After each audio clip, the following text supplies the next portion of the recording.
Want to take a look at the week that the euro has had, on track for the lowest weekly close in more than 2 years.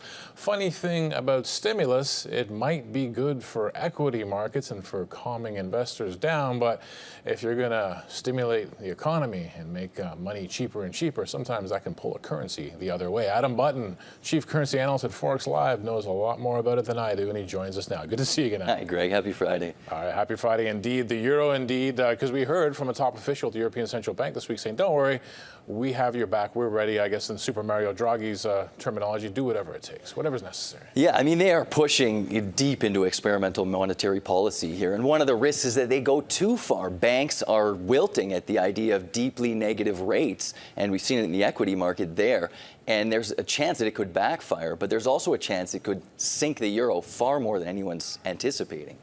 Now, in terms of that euro sinking, I mean, the whole idea here is like, don't worry. We know the German numbers have been weak. We know that there's turmoil out there, but this is the way we're going to support everything. But if you keep driving your currency lower and lower, certainly there's some real world consequences for that. I mean, I'm surprised it's held up as well as it has. We had the number one number that I saw this week that really stands out to me was the German economic sentiment surveys, the ZEW. It fell to negative 44 from negative 25.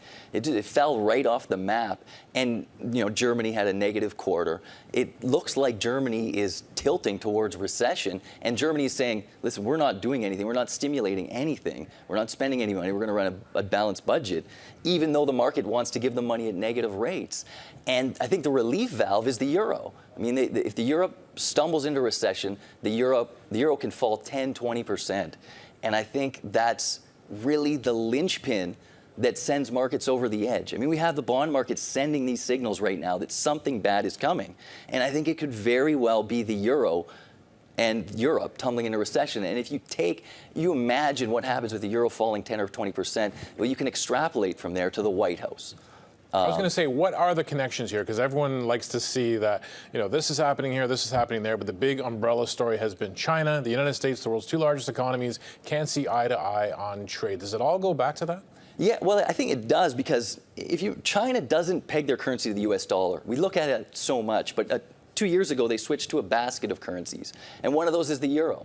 So if you were to take the euro falling 15%, and don't forget they have a massive trade relationship as well. So if you have a slowing European economy, you're going to push the yuan down as well.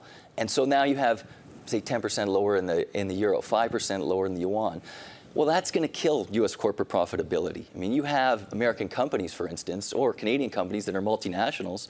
How much of their profits are abroad? So you start shaving the currency from that. When they repatriate it, you drop profits, maybe 5%. And then that filters through to the market. Maybe you get job cuts, and it all starts to come apart. And at the same time, it can get really ugly when you have the guy in the White House saying, listen, you're devaluing your currency on purpose. They're saying, no, we're going to a recession.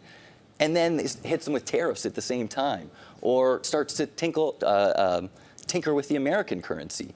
And that's when it can really all kick off. And that's what I'm starting to worry about. I think that's what markets are saying this week. The American currency, it's always fascinating to me because there's so many cross currents, right? Global reserve currency, yes, but a central bank that is easing monetary policy. I don't know which lever it is that is most going to drive the American dollar going forward. Maybe you do. Well, it's the safety. I think right now, they can cut as much as they want, but the U.S. 30-year bond hit 2% this week. That's an all-time low, and yet it's still 2% more, 2.5% more than a lot of other countries. So the money is just going to flow into the U.S. dollar constantly.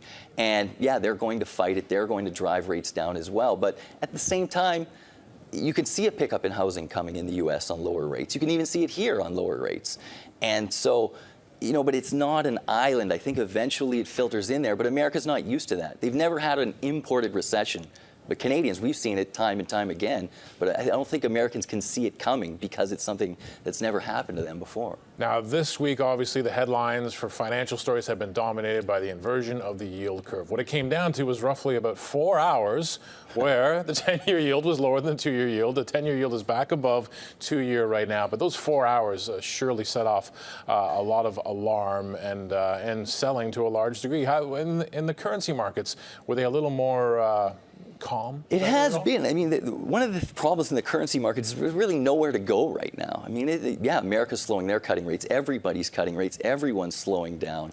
You see it come through gold, which we've talked about before, and that's a lot of the money has gone there. But at the end of the day, you have to own a currency in most cases, and I think there's just a lot of hesitation about where to go right now, and something's going to break.